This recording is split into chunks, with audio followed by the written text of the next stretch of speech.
Ya, jadi makanya judulnya seperti ini, kenali dan pahami dan bagaimana kita mencegah terjadinya suatu skabies.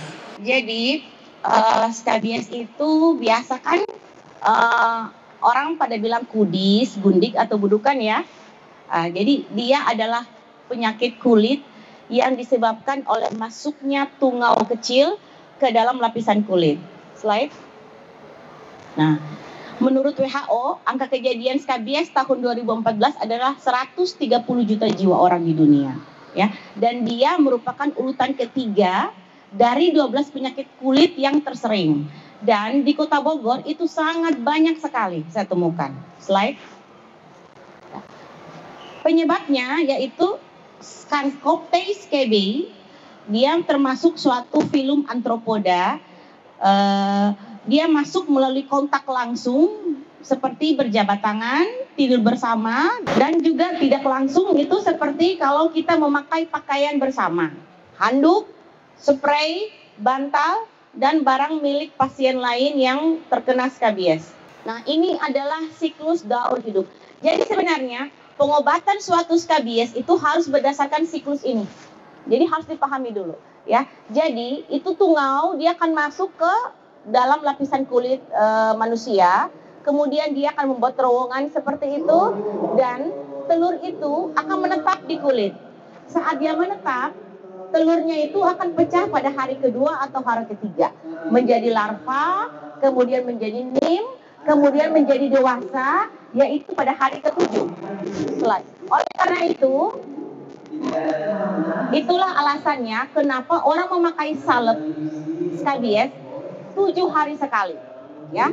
Dan pengulangannya itu tungau ini berkembang, kawin dan bertelur dan menyimpan telurnya ke dalam lapisan kulit itu prosesnya 1 sampai 2 bulan. Oleh karena itu pengobatannya itu kalau 1 bulan nggak sembuh maka akan diulang di bulan kedua.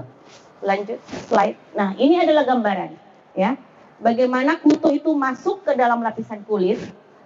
Jadi khasnya dia adalah bintik merah berpasangan. Depan, belakang, kiri, kanan. Kenapa dia berpasangan? Untuk dia pada pasangan pertama, dia masuk ke dalam kulit. Dan pasangan bintik kedua itu jalur untuk tungau itu keluar dari kulit. Saat dia keluar, dia akan menetap di spray, pakaian, tempat tidur, dan kepada kulit pasien orang yang lain. Ya, ini adalah gambaran animasi, ini adalah lapisan kulit. Bagaimana tungau itu masuk dan membuat terowongan dan bertelur. Sedangkan yang hitam itu adalah BAB-nya kutu. Nah, dia buang air juga di sini. Jadi dari gambaran ini menjelaskan, kalau pemakaian salep itu harus menyeluruh. Kenapa menyeluruh? Kalau kita hanya pakai sebagian enggak, maka sebagian itu yang kena salep akan mati kutunya. Sedangkan salep yang bagian yang tidak kena salep, kutunya akan tetap hidup. Sehingga dia akan bereplikasi kembali, bertelur kembali. Slide. Nah, ini adalah area terjadi paparan kulit. Jadi khasnya dia itu adalah di lipatan-lipatan kulit, sela-sela jari tangan, ya, pergelangan tangan bagian depan, lipatan ketiak, di areola mama yaitu di area puting, ya, sekitar pusat perut bagian bawah termasuk bokong sampai di genitalia di bagian seperti ini terlihat. Kalau untuk pada bayi dan anak itu seluruh tubuh. Slide.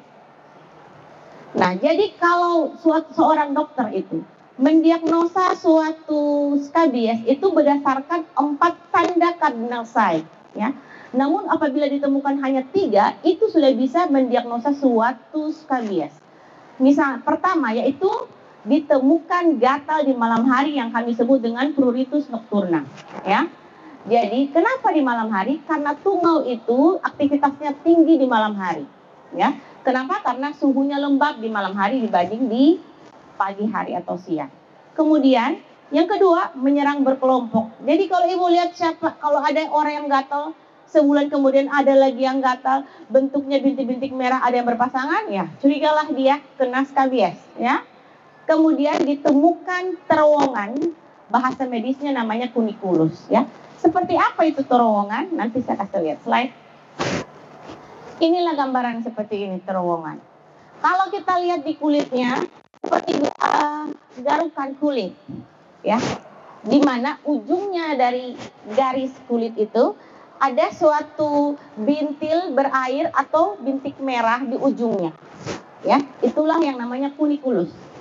Slide seperti ini, warnanya kadang abu-abu atau putih, di mana ujungnya ada ujungnya di atas.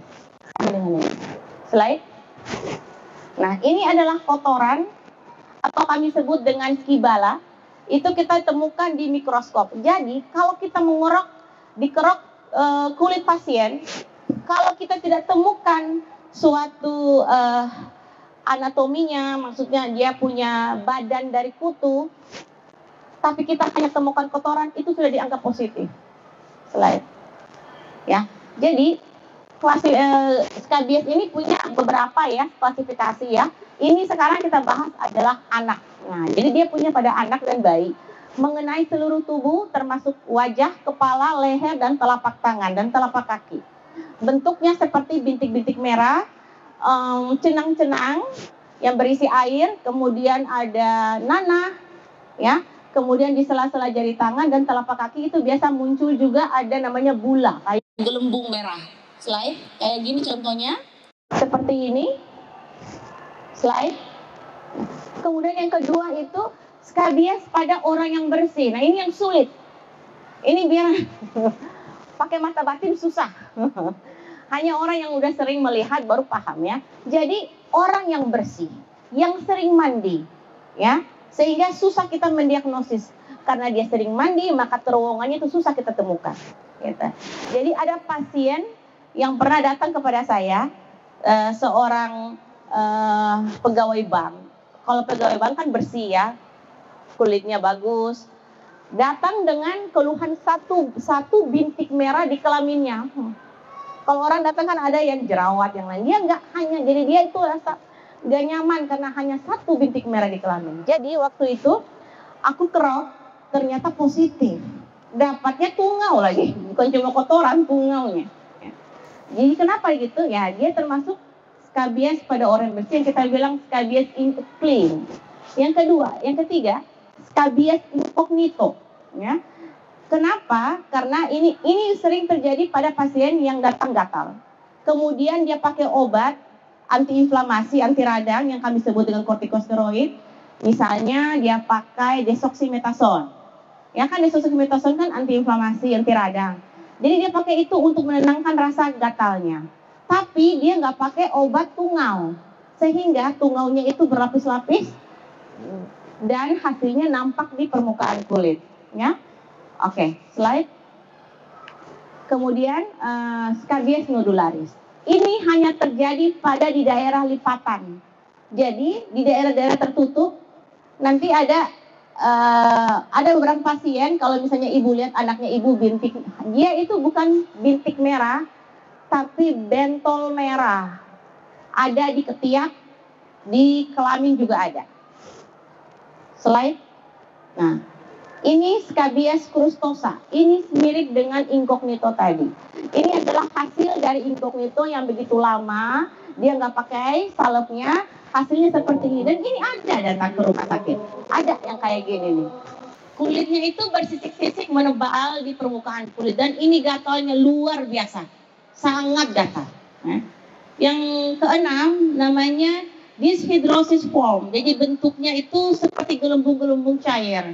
Ini biasa pada anak-anak. Ya.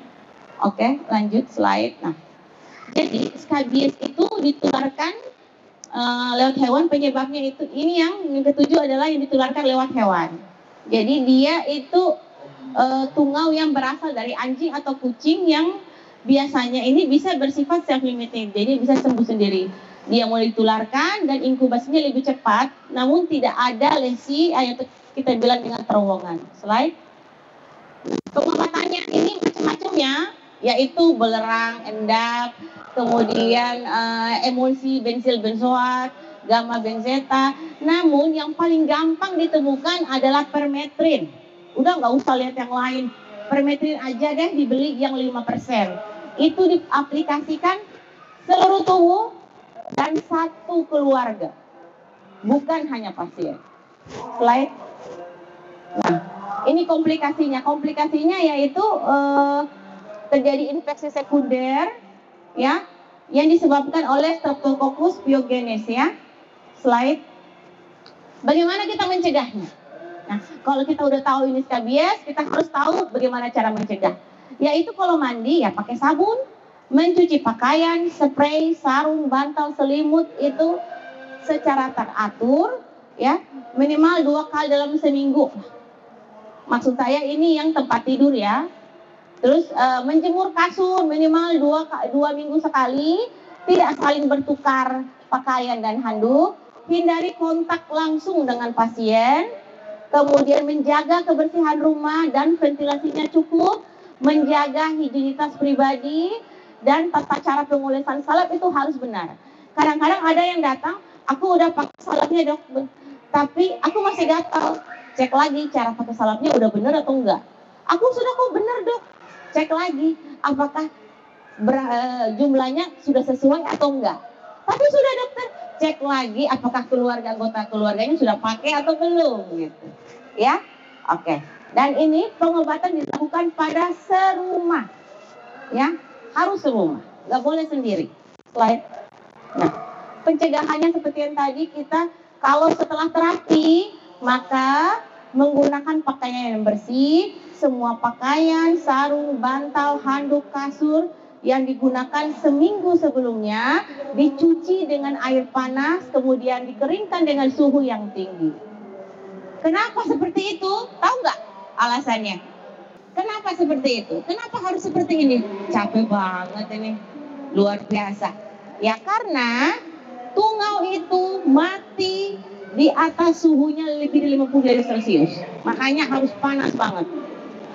Ya, gitu. Kemudian kalau tidak bisa dicuci ya kita dry clean. Kemudian lantai dan karpet divakum. Slide. Nah, jadi kesimpulannya dari ini bahwa pertama kita harus paham dulu dengan baik gejala dan tingkat penularan, kemudian pengobatannya yang benar. Yang kedua, personal hygiene itu harus baik karena dia sangat berpengaruh terhadap diri dan lingkungan sekitar.